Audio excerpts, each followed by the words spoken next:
வணக்கம். சின்ன குரூப் சேனலுக்கு உங்கள் அனைவரையும் அன்புடன் வரவேற்கின்றேன். இன்றைய பதிவில் வரலாற்று இதிகாசங்களில் சிறப்பாக கருதப்படும் கருட புராணத்தின் பாகம் 5 பார்க்க போகின்றோம். கருடன் திருமாலிடம் உரைத்த கேள்விகள் பற்றி சுவாரஸ்யமான பதிவுகளை இன்றைய பதிவில் பார்ப்போம். நாராயணனின் அருளால் கருடன் நாராயணனுக்கு வாகனமாக இருந்து வந்தார். ஒரு நாள் கருடனின் மனதில் பிறப்புகள் பற்றிய எண்ணம் உருவாக துவங்கியது.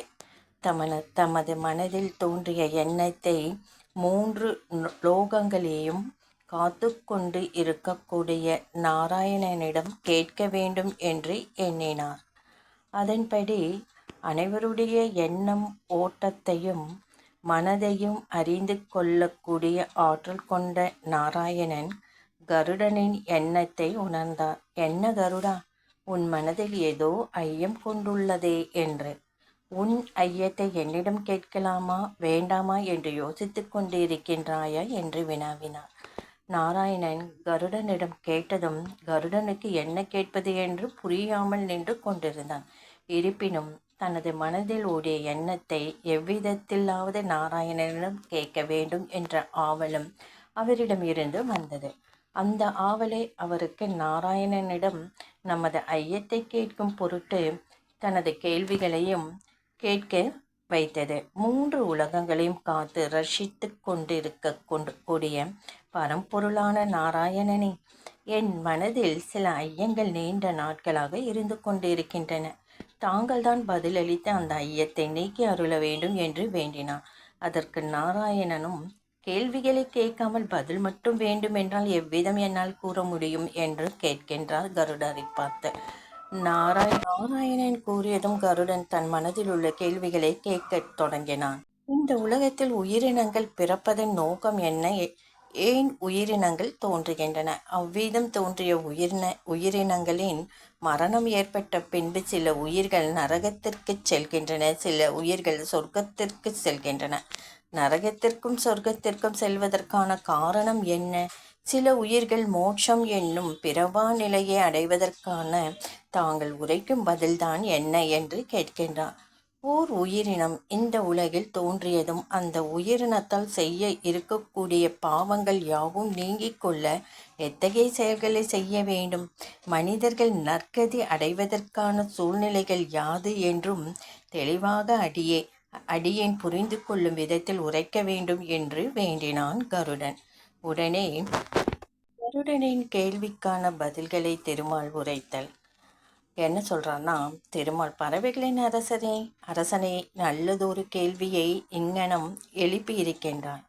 உலகிலுள்ள அனைத்து உயிரினங்களுக்கும் புரியாத இரகசியத்தை நான் உனக்கு இங்கு உரைக்கின்றேன். அதை தெளிவாக கேட்டு அறிந்து கொள் என்றார். இந்த பூமியில் பிறந்த உயிரினங்கள் அனைத்தும் என்றாவது ஒரு நாள் மரணம் அடைந்தே தீர வேண்டும் என்பது நிச்சயமான ஒன்றாகும். இந்த உலகில் எதுவும் நிலையாக இருப்பதும் இல்லை, இருக்கப் போவதும் இல்லை. நிலையாமையை மட்டுமே பெருமையாக கொண்டு இருக்கக்கூடியது இந்த உலகம். உயிரினங்களின் அதிக மேம்பாடு கொண்ட உயிரினமாக இருப்பது மனித உயிரினமாகும். இந்த மனித உயிரினங்கள் நிலையாமையால் உள்ள இந்த உலகம் நிலையாக இருக்கப் போகின்றோம் என்ற இருமாப்புடன் வாழ்ந்து கொண்டு இருக்கின்றார்கள். படைப்பின் ரகசியம் என்னவென்றால், ஓர் உயிரினம் தோன்றினால் அந்த உயிரினம் இறந்தாக வேண்டும். அந்த உயிரினம் இறந்தாக வேண்டும் என்பது நிதர்சனமான உண்மையாகும். ஆனால் இங்கு வாழ்ந்து கொண்டிருக்கும் உயிரின கூட்டங்களில் எத்தனை உயிரினங்களுக்கு இந்த உண்மை புரிகிறது? அது எத்தனை பேர் அறிந்து அதற்கு ஏற்றாற்போல் தங்களை வாழ்க்கையை அமைத்து கொள்கின்றார்கள்? எந்த உயிரினம் தங்களது வாழ்க்கையில் நல்லதொரு முறையில் அமைத்து கொள்ள முயல்கின்றன. ஆனால் அதன் வாழ்க்கையை அமைத்து கொள்வதற்கு முன்பே அதன் வாழ்க்கையை முடிவு செய்ய காலன் வந்து விடுகின்றான். கூற்றுவனின் கைகளில் அகப்படாமல் எந்த ஒரு உயிரினமும் தப்பித்து செல்வதற்கு வாய்ப்பே இல்லை. மாற்றங்களை கொண்டிருக்கக்கூடிய இந்த உலகில் நமது வாழ்க்கை என்பது நிலையாக இருப்பதில்லை. என்றாவது ஒரு நாள் நமது உயிரானது கூற்றுவனின் கரங்களில் அகப்படும் என்பதை யார் புரிந்து கொண்டு அதற்கு தகுந்தாற்போல் அறநெறி தவறாது வாழ்ந்து தான தர்மங்களை செய்து எவனொருவன் வாழ்கின்றானோ அவனே தனது வாழ்க்கையை அர்த்தமுள்ளதாக ஆக்கிக் கொள்கின்றான். எவன் ஒருவன் தனக்கென்று இருக்கக்கூடிய கர்மங்களை சரியாக செய்கின்றனோ அந்த கர்மங்களே அவனுக்கு வேலியாக இருந்து காப்பாற்றுகின்றது. ஒவ்வொரு குலத்திற்கும் ஒவ்வொரு மாதிரியான கருமங்கள் உள்ளன. அந்த கருமங்களை ஒவ்வொருவரும் செய்ய வேண்டும் என்பதை வேத நூல்களும் அறநூல்களும் தெளிவாக நமக்கு கூறியிருக்கின்றன என்று கூறினார் திருமால். நாம் செய்து கொண்டிருக்கும் கருமங்களே நம்மை காப்பாற்றும் வல்லமை கொண்டதாகும். ஆகவே நாம் செய்யும் கருமங்கள் எந்த தன்மையில் இருக்க வேண்டும் என்பதை முடிவு செய்யும் உரிமையும் நம்மிடமே இருக்கின்றது என்றார் திருமால். எவன் ஒருவன் குல ஒழுக்கங்களை கடைபிடித்து அவனுக்கென்று இருக்கக்கூடிய கருமங்களை சரிவர செய்து வருகின்றானோ அவனே மனிதர்களின் மேம்பட்டவர்களாக எல்லா இடங்களிலும் போற்றப்படக்கூடியவர்களாகவும் இருக்கின்றன. பிரம்மன் படைத்த இந்த உலகத்தில் மனிதர்கள் வேறு குணம் கொண்டவர்களாக இருக்கின்றன. அதாவது உயிரினங்களின் சாந்த குணம் உடையவர்களாகவும் ராட்சச கோப குணம் உடையவர்களாகவும் தாமச மந்தம் குணம் உடையவர்களாகவும் சிலரோ ராட்சச மற்றும் தாமச குணம் ஒரு சேர பெற்றவர்களாகவும் இருக்கிறார்கள். ஒவ்வொரு குணம் கொண்டவர்களும் அவர்களுக்கு ஏற்ற கடமைகள் பிரிக்கப்பட்டுள்ளன. சாந்த குணம் உடையவர்கள் கற்றல், கற்பித்தல், வேள்விகள் செய்தல் மற்றும் செய்வித்தல் போன்ற தொழில்களை செய்கின்றனர். ராட்சச குணம் கொண்டவர்கள் கற்றல், விரும்புதல், விரும்பியவற்றை கொடுத்த இன்னல்களில் இருந்து உலக உயிர்களை காத்தல், மற்ற நாடுகளுடன் போர் புரிதல் மற்றும் போர் பயிற்சி செய்தல் போன்ற கடமைகளை செய்கின்றார்கள். தாமச குணம் கொண்டவர்கள் மற்றவர்களுக்கு தேவையான உதவிகளை செய்தல், பொருள் தேடுதல், உளவு பணிகளை மேற்கொள்ளுதல், கால்நடைகளை பாதுகாத்தல் மற்றும் வேட்டையாடுதல் போன்ற கடமைகளையும் தாமச குணமும் ராட்சச குணமும் இணைந்து இருக்கக்கூடியவர்கள் கற்றல், பொருளீட்டுதல், ஏர் உழுதல், வணிகம் மேற்கொள்ளுதல் போன்ற கடமைகளும் செய்தல் வேண்டும். அவரவருக்கு என்று ஒதுக்கப்பட்டு இருக்கக்கூடிய கடமைகளை தவறாமல் செய்து வாழ்ந்து கொண்டு எவர் இருக்கின்றார்களோ அவர்களே போகமும் உயர்வும் அடைவார்கள். இறைவன் படைத்த இந்த உலகத்தின் குணங்களின் அடிப்படையிலே ஒவ்வொருவரும் அடையாளம் காணப்பட்டன. நாளடைவில் இந்த குணங்களின் அடிப்படையிலே மனித உயிர்களானது பிரிவுகள் உருவாக்கப்பட்டன. நாட்கள் செல்ல செல்ல அந்த பிரிவுகளுக்கு மனிதனால் பெயர்களும் வைக்கப்பட்டன. அந்த பெயர்களை நாளடைவில் ஜாதிகளாக வகுக்கப்பட்டுள்ளன. ஜாதிகள் என்பது இறைவன் படைத்த இந்த உலகத்தில் இல்லை. இறைவன் படைத்த உலகத்தில் குணங்கள் மட்டுமே இருக்கின்றன. அவ்விதம் உருவாக்கப்பட்ட 4 பெரும் குணங்கள் அந்தணர் சத்துவ குணம், சத்திரியர்கள் ராட்சச குணம், சூத்திரர்கள் தாமத குணம், வைசியர்கள் ராட்சச மற்றும் தாமச குணம். மனிதன் ஆசை, பேராசை இரண்டிலும் உண்மை எதுவென்று புரியாமல் மாயை கண்டு மகிழ்வது போல எதற்காக குணங்களின் அடிப்படையில் பிரிக்கப்பட்டோம் என்பதை உணராமலும் அதை வைத்து மனித உயிரினங்களிடையே பிரிவினையும் அதனால் ஒரு லாபமும் அடைந்து கொண்டே இருக்கின்றார்கள். ஜாதி மத பேதத்தோட மனிதர் வாழ்கின்றார் என்பதை திருமால் சொல்றாரு. திருமால் கருடனிடம் அவர்களின் குணங்களுக்கு ஏற்ற பணிகள் சிறந்த முறைகளில் விளக்கப்பட்டவைகளில் இருந்து விலகி வாழ்வதில் ஒவ்வொருவரின் வாழ்க்கையும் சிறப்படைகின்றது. பொருட்களின் மீது நாம் வைக்கும் பற்றினால் நம்முடைய புண்ணிய தோற்றமும் ஆன்மாவின் தன்மையும் அழியத் தொடங்குகின்றது. பற்றற்று வாழ்வதே வாழ்க்கையின் மேன்மையாகும். ஆசையை துறந்து எவன் ஒருவன் வாழத் துவங்குகின்றானோ அவனுக்கு இச்சைகளின் விளைவுகளால் உருவாக இருக்கக்கூடிய அஞ்ஞான எண்ணங்கள் யாவும் நீங்கி ஞானம் பெற்றவர்களாகவும் மகிழ்ச்சியான வாழ்க்கையையும் வாழத் துவங்குவான். இவ்விதமான இயற்கை படைத்த உலகில் மனிதன் எதன் அடிப்படையில் பிரிக்கப்பட்டு உள்ளான் என்பதையும் எடுத்துரைத்தான். நாராயணன் பின்பு கருடன் நாராயணரிடம் மனித வாழ்க்கையில் நிம்மதியும் மகிழ்ச்சியும் நிலை பெற்று வாழ்வதற்கான உபாயங்களை எடுத்துரைக்குமாறு வேண்டினார்.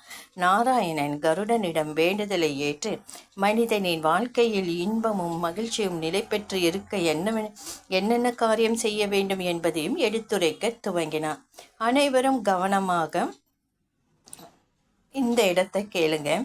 கருடா, இந்த உலகத்தில் 84 லட்சம் வகையான உயிரினங்கள் காணப்படுகின்றன. இந்த உயிரினங்கள் யாவும் பிறப்பெடுக்கும் வழிமுறை என்பது 4 வகைகளாக பிரிக்கப்பட்டுள்ளது. அண்டஜம், முட்டையில் இருந்து பிறப்பவை.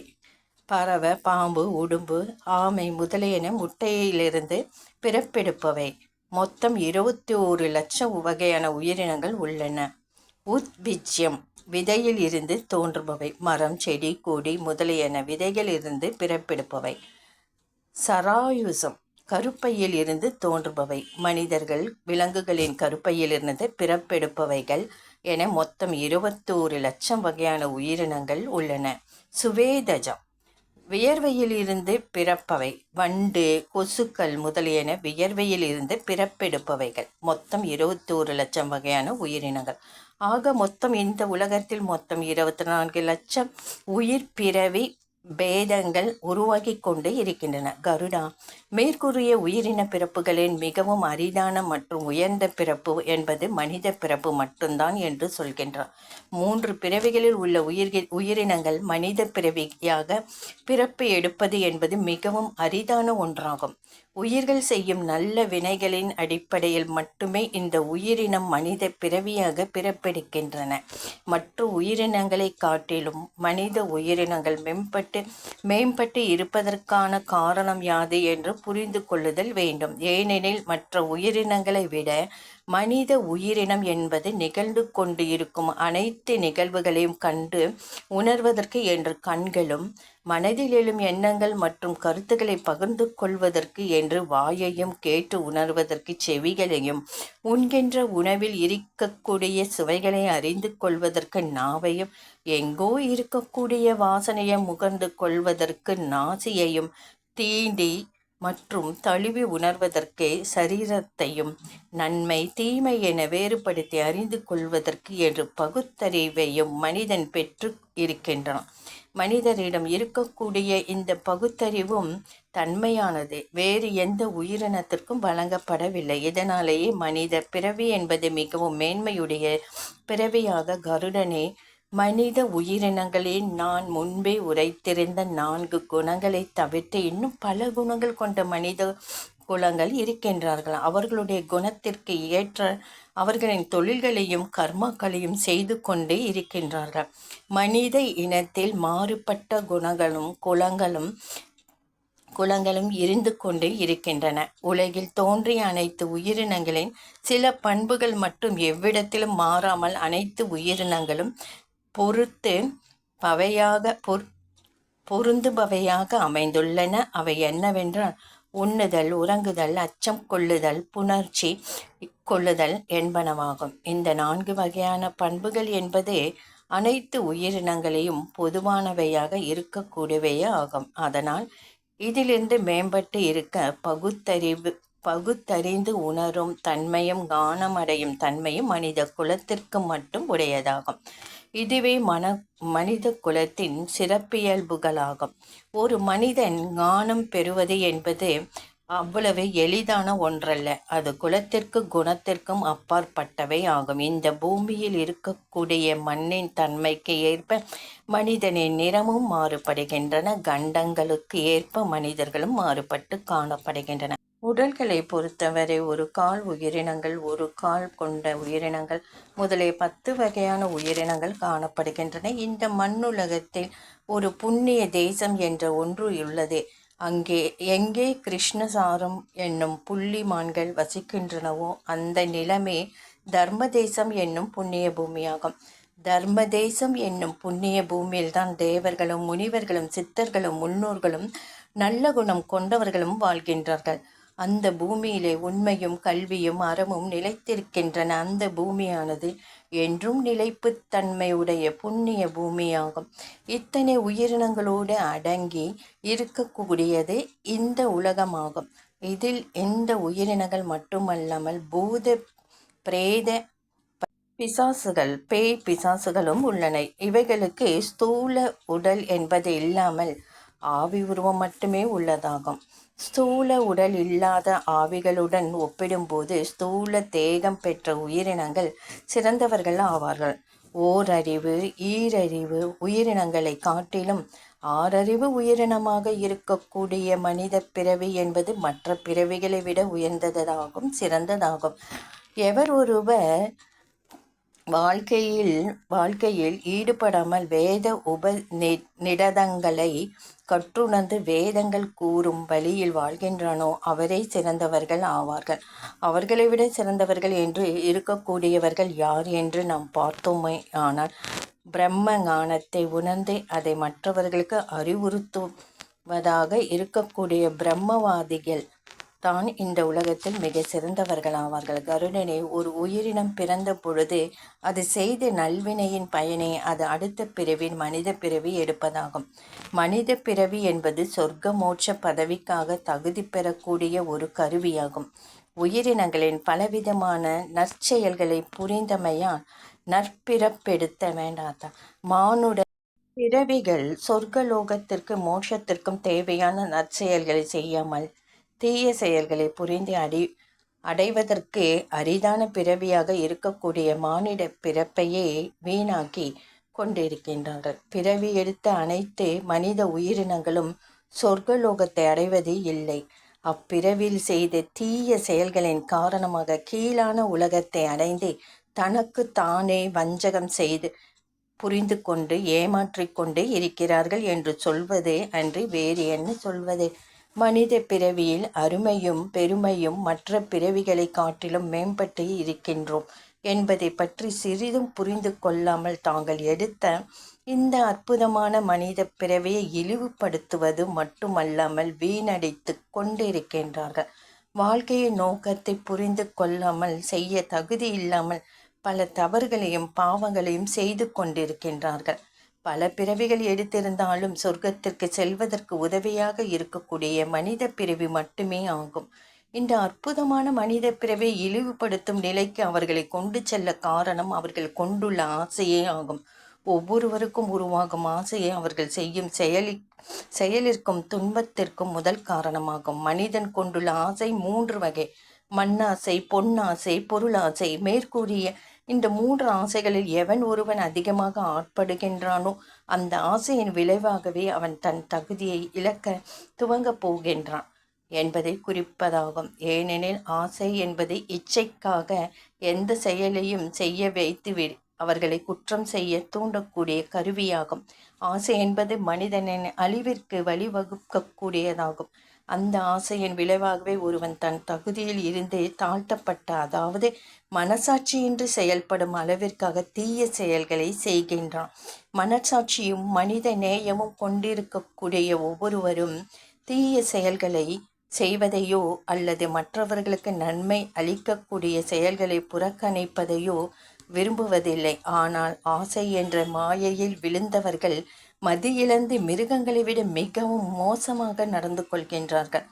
ஆசைகள் நாளுக்கு நாள் அதிகரித்து செல்ல அவன் பேராசைக்கு உரியவனாக மாறுகின்றான். எவன் ஒருவனிடத்தில் ஆசையானது பேராசையாக மாற துவங்குகின்றதோ அவ்விடத்தில் இருந்த அந்த மனிதன் தனது அறிவிலிருந்தும் அன்பிற்குரியவர்களிடமிருந்தும் அறநெறி தொடர்பான செயல்களிலிருந்தும் மிகவும் அதிக தொலைவிற்கு தள்ளிக்கொண்டு செல்கின்றான். மனசாட்சி இல்லாமல் செயல்பட துவங்குகின்றான் என்பதை குறிப்பதாகும். பேராசையின் பிடியில் சிக்கிய மனிதன் எதிலும் போதும் என்று திருப்தி அடைவதில்லை. அவனிடம் எவ்வளவு சொத்துக்கள் சுகங்கள் இருந்தாலும் அதை எண்ணி மகிழ்ச்சி அடைவதே அல்லது போதும் என்று நினைப்பதில்லை. மாறாக இன்னும் வேணும், இன்னும் வேணும், இதைவிட அதிகம் வேண்டும் என்று அலைந்து கொண்டே இருப்பானே தவிர தனக்கு என்று கிடைத்துள்ளதை எண்ணி எல்லளவும் திருப்தி என்பதே அவர்களிடம் இருக்காது என்று ஸ்ரீ நாராயணன் கருடருக்கு உரைத்தார். கருடனின் சந்தேகம் அனைத்தும் கேள்விக்கு பதிலும் கிடைத்தது. அவருடைய சந்தேகமும் தீர்ந்தது. அடுத்த ஒரு பதிவு உயிர் நீத்தலும் உருப்பெறுதலும், அதாவது உயிர் நீத்தலும் பெறுதலும் என்ற பதிவை அடுத்த பதிவில் நம்ம பார்க்க போகின்றோம். ஒவ்வொரு இதிகாச வரலாறு இதிகாசங்களில் சிறப்பு வாய்ந்தது கருட புராணம். அதனால் நீங்கள் இந்த கருட புராணம் ஒவ்வொரு மனிதரும் தெரிந்து கொள்ள வேண்டிய அனைத்து உண்மை நிகழ்வுகளையும் நாம் நிச்சயமாக தெரிஞ்சுக்கணும். அப்போ தான் மனிதர்களாக பிறந்த நாம் எக்காரணத்து கொண்டும் நாம் தவறு செய்ய மாட்டோம். தவறு செய்ய மனம் தூண்டாது இந்த கருட புராணத்தை படிப்பவருக்கு. இந்த பதிவு உங்களுக்கு பிடிச்சிருந்தால் லைக் பண்ணுங்கள், ஷேர் பண்ணுங்கள், சப்ஸ்கிரைப் பண்ணுங்கள், கமெண்ட் பண்ணுங்கள். நன்றி.